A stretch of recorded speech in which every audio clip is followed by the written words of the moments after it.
आणि त्याला पण साक्षीदार तुम्ही आहात, ट्रेलरला पण तुम्ही साक्षीदार आहात आणि मी तुम्हाला खात्री देतो ब्लॉकबस्टर जर तुम्ही म्हणताय तर त्याला पण साक्षीदार तुम्हीच असेल. मी ज्योती देशपांडे मॅडम आणि प्रियांका चौधरी या जिओ स्टुडिओचे जे आहेत त्यांचं मनापासून आभार मानतो. आई पण भारी देवा हा सिनेमा माझा जाहीर आम्ही केला होता बाई पण नंतर, पण मला असं वाटलं की हा सिनेमा थोडा पुढे जाऊन पहिल्यांदा झापूक यावा. तर या सिनेमाला पण इतकं पाठबळ देणारी व्यक्ती ही ज्योती देशपांडे मॅडम होत्या आणि थँक्यू व्हेरी मच ज्योती मॅडम. निखिलचे माझे ऋणानुबंध हे आत्ताचे नाहीत, 25 वर्षापूर्वीपासूनचे आहेत. त्यामुळे निखिलला मी थँक्यू म्हणणार नाहीये आणि निखिलला मी फक्त इतकंच वचन देणार आहे, बॉस मी तुला चांगले चांगले सिनेमे देत राहीन, घेत राहा फक्त.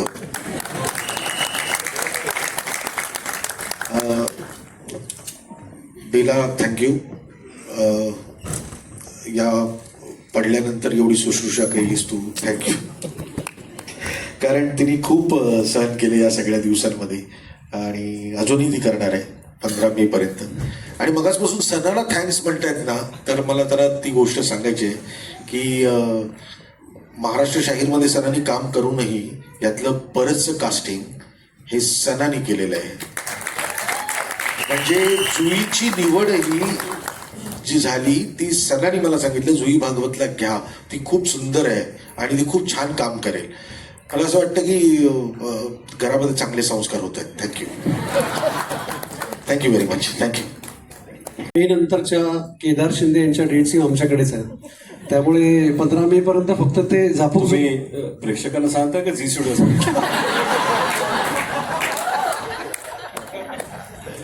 नाही, मी त्यांना आठवण करून देतो. सो सर 15 मे पर्यंत झापूक झुपूक करूया, 16 मे पासून दुसरा चित्रपट सुरू करूया. घरी ठेव मला कळवणे. हे असं गेल्या वेळेस पण म्हणाला होतात पण घरी नव्हतात.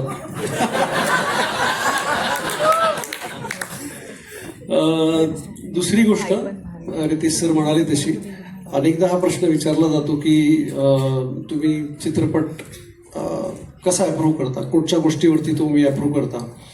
तर ऑब्व्हियसली कधी कधी कॉन्सेप्ट असते, आयडिया असते, स्क्रिप्ट असते, कधी कधी एखादं पुस्तक असतं आणि ह्या सगळ्याचा एक विचार करून मग तुम्ही एक निर्णय घेत असता.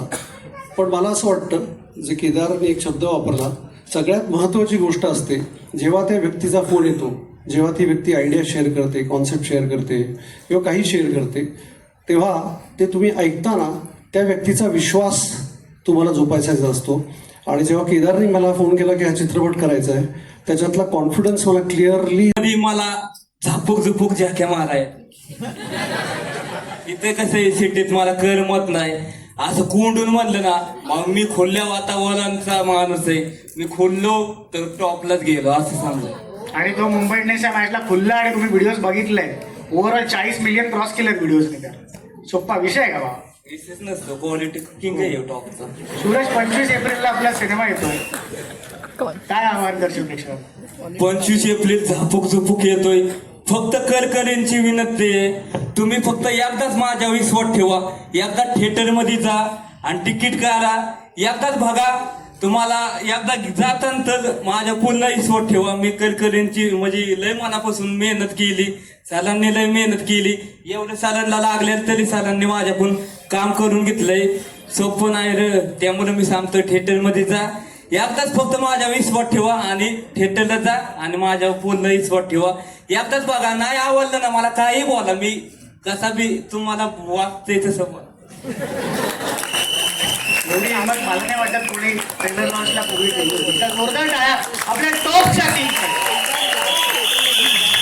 तर सूरज, आतापर्यंत तुला बऱ्याच लोकांनी मदत केली, बऱ्याच लोकांनी. ओम नमः शिवाय, बाप्पा पार्वती, मम्मी गणपती, भाऊ कार्तिक भाऊ. आता विश्वास सगळ्या रसिक प्रेक्षकांवर ठेवायचा आणि आपली मेहनत आपण करत राहायचं. 25 तारीख एप्रिलला फक्त रिलीज आहे. मी 15 मे पर्यंत कम्प्लिटली निखिल सानेंना डेट्स देऊन ठेवलेले आहेत. त्यामुळे नुसतंच प्रमोशन करून उपयोगाचं नाही, पोस्ट प्रमोशन पण तेवढंच महत्त्वाचं आहे. आणि मराठी सिनेमा आहे आणि तो मराठी सिनेमा कुणाचाही कुठलाही मराठी सिनेमा चालावा यासाठी आपण सगळे प्रयत्नशील आहोत. त्यामुळे आज झापूक झुपूकनी पहिल्याच शॉटला मी शटर उघडलंय. मला खात्री आहे मराठी सिनेमांना आता त्याच शटरमधून आतमध्ये यावं लागेल सगळ्यांना.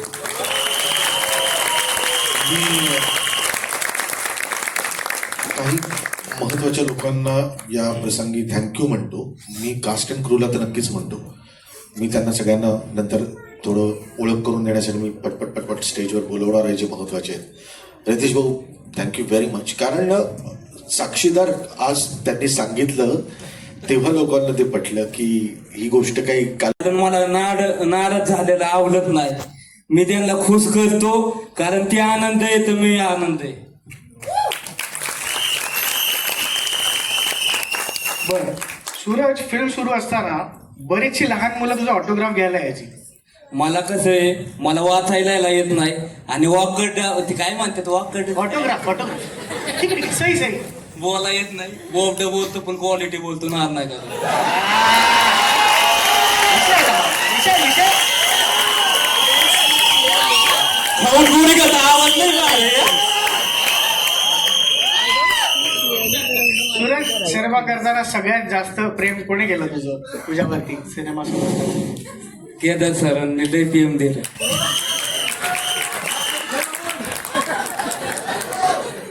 मला ऍक्टिंग येत नाही पण सरांनी करून घेतलं ते मला लय बरं वाटलं. खरं बोलतो उगाच नाही व्हायरल काही अनाऊन्स नाही करत. सो सूरज, किती कष्ट घ्यावे लागले, काय मेहनत केलीस, थोडं सांग. माझं एवढा मोठ्या शो मध्ये तो गेला आणि एवढा मोठा स्टार झाला, आम्हाला खूप आनंद झाला.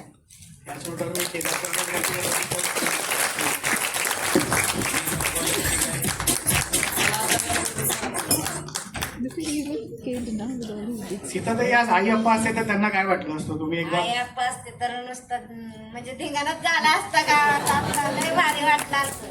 आमच्या वडिलांना आहे ना म्हणजे असं पिक्चर ही खूप आवडायचे बघायला. ते म्हणजे मोठ्या मोठ्या स्टार आहेत ना मराठीचे, त्यांचे खूप फॅन होते, त्यांना लय भारी वाटायचं. आता त्यांचा आता काय बिग बॉसचे पुढचे होस्ट तुम्ही आहात का? आम्हा दोघाला कंटेस्ट म्हणून जावं लागेल. तर मी विनंती करतो की रितेश सर आपण प्लीज जाहीर करा. नाही या चला सूरज, लाव रे तो व्हिडिओ. दिस डिसिजन आणि आय लव्ह दिस डिसिजन. दुसरं म्हणजे सेटवर केल्यानंतर सरांची जिद्द, सूरजची पॉझिटिव्हिटी याच्यावरनं मला आता अजून पॉझिटिव्ह वाटतंय. आणि सरांनी जे एक दुसऱ्या चित्रपटासाठी पण माझा विचार केलेला आहे तर त्याबरोबर तिसऱ्याही चित्रपटासाठी दुसरं नक्की प्रॉमिस झालेलं आहे. आता इथे सगळ्यांनी रेकॉर्ड केलेलं आहे.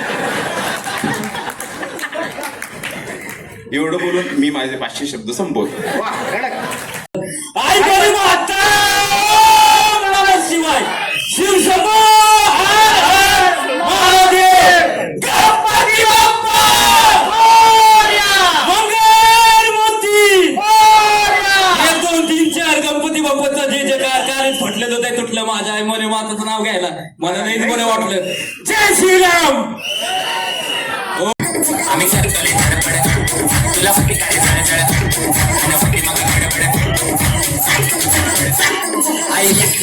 साईड दे नाही तर तोंड टाकून सगळे मी काय दे. माझे प्रेशर तुला नाही माहिती, मी गाड करणे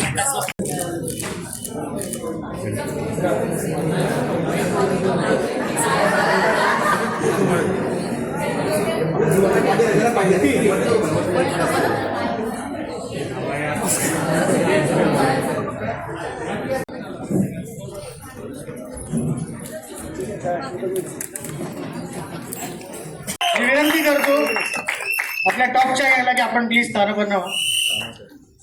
जोरदार टाळ्या आपल्या टॉपच्या.